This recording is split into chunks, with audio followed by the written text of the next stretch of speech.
ચાલો આજે એક બહુ જ સરસ વાત કરીએ. આ વાર્તા છે એક નાનકડી કીડીની, પણ એમાંથી શીખવા જેવું ઘણું છે.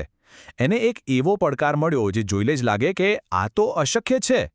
વિચારો, એક નાનકડી કીડી અને એની સામે ઘઉંનો એક મોટો ભારે દાણો. એને જોતાં જ એના મનમાં પહેલો વિચાર શું આવે? અરે, આ તો મારાથી નહીં જ થાય. સાચું ને? પડકાર તો બહાર હતો, પણ ખરી લડાઈ તો અંદરથી શરૂ થઈ ગઈ. જુઓ, એક બાજુ છે આપણી નાનકડી કીડી અને બીજી બાજુ એનાથી કેટલાય ગણો મોટો વજનદાર દાણો.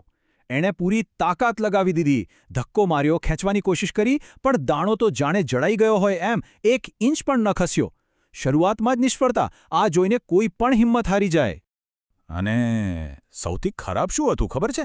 એની આસપાસ બીજી ઘણી કીડીઓ હતી, પણ બધી પોતપોતાના કામમાં મગ્ન. કોઈ એની સામે હસ્યું નહીં, કોઈએ એવું ન કહ્યું કે તું નહીં કરી શકે, પણ કોઈ મદદ કરવા પણ ન આવ્યું. એકદમ એકલું લાગવા માંડ્યું.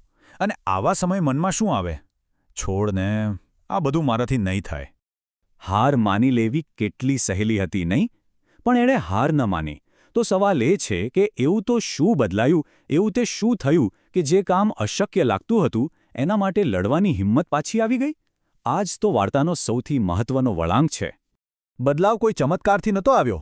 બદલાવ આવ્યો કીડીની અંદર, એના વિચારમાં. એને સમજાયું કે આંધળી તાકાત લગાવવાનો કોઈ મતલબ નથી. કંઈક જુદું કરવું પડશે, એક નવી રીત અપનાવવી પડશે. એટલે એને પોતાના પગ જમીન પર મજબૂત કર્યા અને નક્કી કર્યું કે હવે બળથી નહીં, પણ બુદ્ધિથી અને શિસ્તથી કામ લેવું છે. અને એની નવી રીત ખરેખર બહુ જ સરળ હતી. જુઓ, એક ધક્કો મારવાનો, પછી અટકીને શ્વાસ લેવાનો અને ફરી પાછો ધક્કો મારવાનો. બસ આટલું જ. હા, પ્રગતિ ખૂબ ધીમી હતી. દરેક ધક્કે દાણો માંડ જરાક જ ખસતો હતો, પણ મહત્વનું એ હતું કે એ ખસી રહ્યો હતો, સતત, ધીમે ધીમે. એક ધક્કો, એક શ્વાસ, એક ડગલું. બસ આટલું જ તો કરવાનું હતું. આખી વાર્તાનો સાર આ એક લાઇનમાં છે. મોટા પહાડ જેવા કામને જોઈને ગભરાઈ જવાને બદલે એને નાના નાના ટુકડાઓમાં વહેંચી દો. કીડીએ આખા દાણાને કીડિયારા સુધી પહોંચાડવાનું નહોતું વિચાર્યું. એનું ધ્યાન તો ફક્ત બસ આવનારા એક ધક્કા પર હતું. અને પછી કંઈક અદ્ભુત થયું. એક બીજી કીડી દૂરથી આ બધું જોઈ રહી હતી. એણે જોયું કે આ કીડી હાર નથી માની રહી, સતત કોશિશ કરી રહી છે. એણે કશું જ કહ્યું નહીં, કોઈ સવાલ ન પૂછ્યો, બસ ચૂપચાપ આવીને એની સાથે ધક્કો મારવામાં જોડાઈ ગઈ. અને બસ પછી તો જાણે લહેર શરૂ થઈ ગઈ. એકમાંથી 2 થયા, પછી ત્રીજી કીડી આવી, પછી ચોથી. જોતામાં તો ઘણી બધી કીડીઓ ભેગી થઈ ગઈ. જે એક કીડીની એકલવાઈ લડાઈ હતી, એ હવે આખી ટીમનો એક મિશન બની ગયો હતો. આ જ તો છે સાચી પ્રેરણા. એક જણની હિંમત જોઈને બીજાઓમાં પણ હિંમત આવી જાય છે. અને સૌથી મજાની વાત શું હતી? ત્યાં કોઈ લીડર નહોતો જે બધાને સૂચનાઓ આપતો હોય. કોઈ મોટી મોટી વાતો નહોતી. બસ એક મૌન સમજ હતી. બધાને ખબર હતી કે શું કરવાનું છે, ક્યાં જવાનું છે.